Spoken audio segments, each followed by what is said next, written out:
The silence in the hospital room was so thick it could have been cut with a knife. 8 years.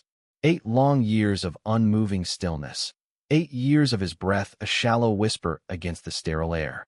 The white veteran lay motionless, a relic of wars both abroad and within. They said his mind was gone, that the man who once marched with valor was now a ghost tethered to a machine. Until the day Marcus walked in. The boy's fingers brushed the veteran's cold hand, tentative, unsure, but firm. "Please," Marcus whispered, eyes closed tight, a prayer pouring out from a place deeper than hope, deeper than fear. The room held its breath, and then the veteran's eyelids fluttered. From the very first moment, this story grips you with the sharp sting of irony and the cruel twist of fate. A white war veteran, a symbol of sacrifice, lies in limbo for nearly a decade. Yet, it is a black teenager, often the subject of prejudice in the very society that honors the veteran's service, who unwittingly becomes the spark of a miraculous awakening. Marcus is a 14-year-old boy raised in a neighborhood that has never known kindness from the eyes of the old generation. His skin, darker than the dawn, often draws suspicion. Yet here he stands, in this quiet hospital room, defying those barriers with nothing but his faith and courage. This is a story about more than just a man waking from a coma. It is a tale of human connection, of breaking through the walls built by years of racial bias. It is about the invisible threads that bind us all, threads that sometimes only prayer and compassion can reveal. The veteran's name was Thomas Garrett. Once a proud soldier who fought in distant deserts, his body was battered, but his spirit was thought lost after the accident. His family had long given up hope, leaving him to the cold machines and the indifferent passing of days. Marcus, on the other hand, had a secret mission of his own. Growing up amidst whispers of injustice and a city divided, he found sanctuary in the quiet corners of the hospital where his mother worked as a nurse. It was there, amidst the machines and monotony, that Marcus felt the urge to reach out, to offer what little comfort he could. What happened next would challenge everything anyone thought they knew about race, sacrifice, and healing. The moment Thomas's eyes opened, the room seemed to shift. The color drained from the walls, the sterile smell faded, replaced by an electric pulse of life and new possibilities. But awakening was only the beginning. What would Thomas remember? Would he cling to the bitterness of a world fractured by skin color? Or would the touch of a black boy's hand, and the prayer that accompanied it, unlock something deeper in his soul? The answers lie ahead, in the tangled paths of redemption and reconciliation. The hum of the hospital was almost unbearable in its constancy. Nurses moved like shadows, carrying trays and checking monitors, their faces masks of exhaustion mixed with practiced compassion. Thomas Garrett's room was tucked in a quiet wing and isolated space that housed the forgotten. For 8 years, Thomas had been a prisoner of his own body. The accident was brutal, a car crash that no one saw coming, one that shattered bones and dreams alike. When he slipped into the coma, hope was a candle flickering on the edge of extinction. His family had visited in the early days, but as time wore on, their visits grew sparse.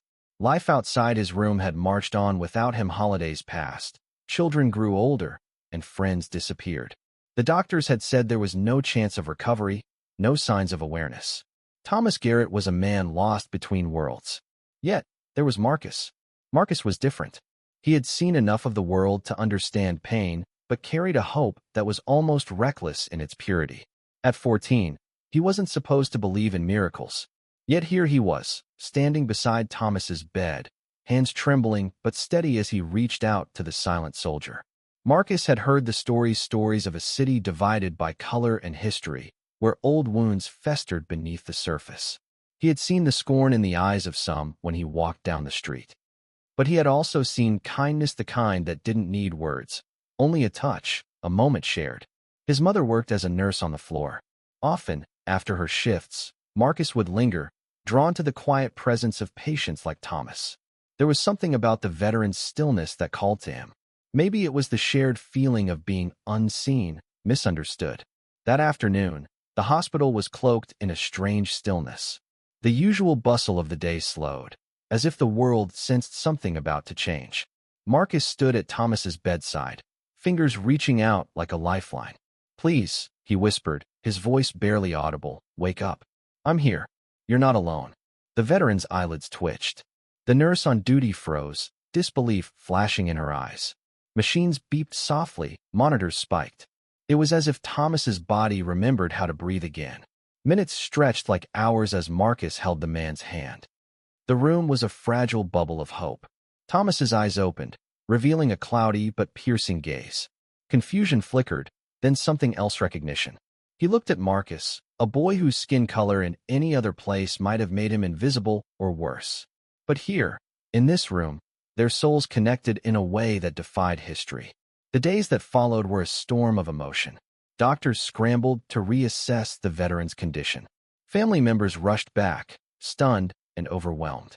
Marcus became a quiet hero, his simple act of kindness rewriting the story of a man long thought lost. But the road to recovery was not just physical. Thomas wrestled with memories, war wounds, personal loss, and a lifetime of ingrained prejudices. Marcus faced the whispers and stares from a world still clinging to its old divides. Yet together, in that hospital room, they found something new. A chance to heal not just the body, but the deep fractures of society. This is a story about the power of connection beyond color. About how a black teenager's prayer can awaken not only a comatose soldier, but also the possibility of a more compassionate world. The war outside might have ended years ago, but the war within the war of hearts and minds was just beginning. And in this battle, hope would be the greatest weapon of all. Thomas lay there, his eyes open but unable to focus clearly. His frail body, pale as paper, seemed barely tethered to life. Yet within that cloudy gaze, after 8 long years, a flicker of light sparked for the very first time. Marcus didn't let go of his hand, afraid to lose the fragile breath of life returning. The boy stood silently in the cold hospital room, heart pounding with a strange mix of hope and fear, uncertain what the future held. But at that moment, just having Thomas awake was enough. Soon after, Dr. Clark, the attending physician who had cared for Thomas since his arrival, entered the room, her face a mixture of disbelief and cautious hope. This can't be real," she murmured, tears welling in her eyes. "Marcus, what did you do?" "I just prayed, doctor," Marcus answered softly, voice humble but sincere. Dr. Clark smiled through tears. She had witnessed many hopeless cases, but this moment was something else entirely. A life thought lost was breathing again, sparked by the gentle hand and heartfelt prayer of a black teenager. Thomas's first day awake was full of confusion. He could only open his eyes and weakly twitch his fingers. But the presence of Marcus, his innocent yet determined gaze, was the anchor keeping him from slipping back into darkness. The boy came every day, reading prayers, telling stories, playing music from Thomas's wartime days. Though Marcus knew little about war or history, he gave everything he had to help Thomas remember the man he used to be. Slowly, fragments of recognition returned. The faded photograph of his battalion, the medal on the wall, stories of the city they both lived in, a city split by pain and division. One afternoon, as Marcus recited a poem about peace, Thomas squeezed his hand with sudden strength, eyes bright for the first time in years. "Marcus," he whispered hoarsely, "thank you. You've given me a second chance." But awakening didn't mean healing came easy. Thomas wrestled with memories not just of the battlefield, but of the deep-seated racial prejudices he had seen and perhaps once carried himself. As a soldier, he remembered comrades of all colors, but also the harsh realities of discrimination. Marcus too faced a difficult path. Knowing that he, a black boy, had brought a white veteran back from the edge of death sparked whispers and judgment around his neighborhood. Some saw it as a miracle, others a threat to the status quo. Thomas's family, distant for years, returned to care for him. Yet they struggled to accept Marcus, this young black boy who had somehow touched their patriarch's life. Cold looks and quiet doubts shadowed every interaction, and Marcus often wondered if what he'd done truly mattered. One day, as Thomas sat by the window, gazing out at the restless cityscape, a patchwork of protest chants, laughter, and whispered fear, she turned to Marcus, tears in his eyes. "You've made me see a world I thought was lost." Marcus smiled, heart swelling with hope. Thomas's road to recovery was as much internal as physical. Each day he fought not only weakness but the old fears, biases, and hatred he'd carried for decades. He learned to listen to Marcus not as a patient to a caregiver, but as a man learning a new way to see the world. Together, they attended community gatherings where people of all races sought to bridge divides. For the first time, Thomas saw the other side, not as enemies, but as fellow human beings. Marcus introduced him to stories of struggle and resilience, changing Thomas's heart piece by piece. With Marcus's encouragement, Thomas began keeping a journal. He wrote of war and peace, regret and hope, the scars both visible and hidden beneath the skin. As his body strengthened, his words flowed with newfound purpose. Yet the hardest battles awaited. Thomas confessed his past mistakes openly, not to excuse, but to confront the prejudices he'd inherited and inflicted. His honesty paved a painful but necessary path toward forgiveness. Marcus and Thomas organized dialogue sessions in their community. They shared their story, not as a tale of personal triumph alone, but as a call to face the wounds of racial injustice. These gatherings brought tears, anger, understanding, first steps toward healing. But not everyone welcomed change. Voices of dissent and old hatred still lingered, threatening to drown out the fragile hope. Marcus faced backlash from former friends. Thomas was reminded of his past as a way to dismiss his transformation. Still, they persevered. They knew Thomas's awakening was more than a miracle, it was a symbol of what could happen when hearts open and barriers fall. They vowed to keep fighting, no matter how long or hard the road. One afternoon, as they stood before a graffiti-covered wall declaring unity in diversity, Thomas grasped Marcus's hand tightly. "You opened my eyes, son. Now, I want to help wake the world." Marcus's smile was fierce with conviction. "We will together." Their story rippled through the city, inspiring many. Thomas and Marcus became beacons of hope, a testament to the power of compassion overcoming division. Invited to a national TV program, Thomas shared his journey. It's never too late to change. It's never too late to forgive. And it's never too late to hope. Marcus stood beside him, proud and steady. 2 generations, 2 lives once worlds apart, now joined to build a bridge toward a better future. And their story was far from over. The days following the televised interview marked a turning point not only for Thomas and Marcus, but for the wider community. Messages poured in from strangers who had been touched by their story, letters, emails, even visitors seeking to hear their words in person. The city buzzed with a cautious optimism, as if the impossible was suddenly within reach. Yet beneath the surface, old wounds still festered. Thomas found himself wrestling with the ghosts of his past more than ever. Memories of battlefields overseas mingled with painful recollections of racial tensions that had once seemed inseparable from his identity as a soldier and as a man. One evening, as Marcus sat beside him, Thomas finally broke the silence. "I carried hate as a shield for so long. It protected me from fear, but poisoned my soul." Marcus nodded thoughtfully. "I understand. Sometimes fear makes us do things we're not proud of, but it's the courage to change that defines us." Their bond deepened, rooted in shared vulnerability and a mutual desire for healing. Marcus, too, revealed the fears he'd harbored of rejection, of never being seen beyond the color of his skin. Together, they began visiting local schools, telling their story to classrooms filled with young faces hungry for hope. They spoke openly about prejudice, about mistakes, about the power of forgiveness and empathy. In those classrooms, the conversation was raw and honest. Some students reacted with confusion, others with skepticism, but many listened and some even cried. Marcus's community, initially wary of his growing prominence, started to rally around him. Neighbors who once cast sidelong glances now offered nods of respect. His mother, proud beyond words, watched her son become a bridge between worlds she had feared would always remain divided. But not everyone was ready to embrace change. One night, as Thomas and Marcus walked home from a community event, they were confronted by a group of men whose hostility was unmistakable. Words were shouted, threats made, and the air thickened with tension. Thomas stood tall, despite his weakened frame, his eyes steady. "We're not enemies," he said quietly. "We're fighting the same battle for peace." Marcus's voice was firm. "Hate only divides. Love is stronger." The confrontation ended without violence, but the message was clear: the path ahead would be perilous. Undeterred, Thomas and Marcus intensified their efforts. They organized forums bringing together veterans, activists, and community leaders from all backgrounds. In these gatherings, stories of pain and hope interwove, creating a tapestry of shared humanity. Thomas recounted tales of comradeship that transcended race, reminding everyone that the fight abroad was mirrored by the fight for justice at home. As Thomas's health improved, he found himself reaching out to old friends and estranged family members, seeking reconciliation. Some doors remained closed, but others opened, allowing fragile new connections to form.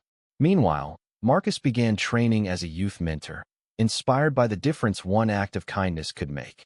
He dedicated himself to helping other young people navigate the complexities of identity and belonging. The city's landscape began to shift, too. Murals celebrating unity sprang up in neighborhoods once scarred by division. Local businesses collaborated on cultural events, weaving together threads from different communities. Media outlets picked up on the momentum, highlighting grassroots initiatives inspired by Thomas and Marcus's story. One afternoon, Thomas and Marcus stood together at the unveiling of a monument dedicated to veterans of all races, a symbol of unity and sacrifice. The crowd was diverse and spirited, a testament to the power of change.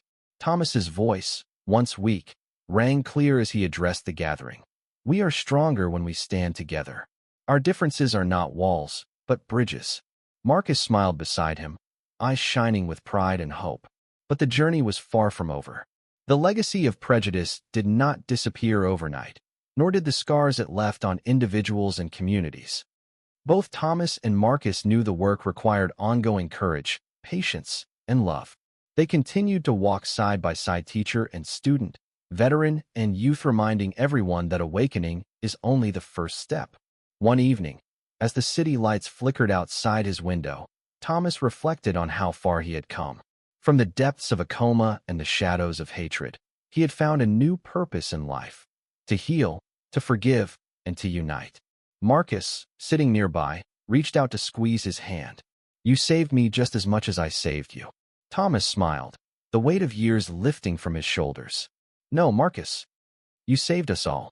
Their story, born from the unlikeliest of moments, had blossomed into a movement, a reminder that even in the darkest times, compassion can light the way.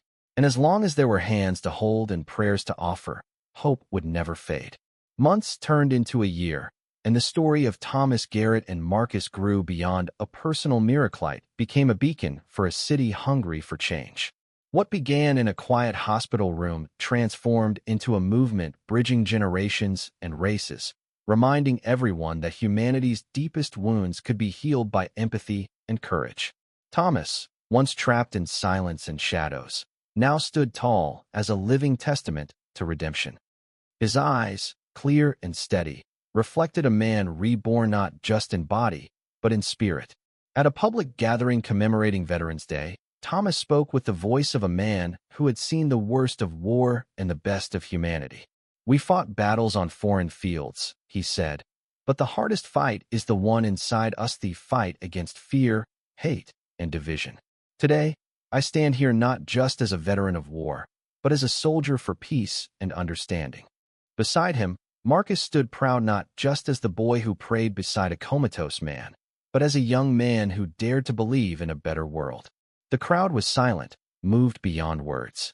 Among them were faces of all colors, ages, and stories.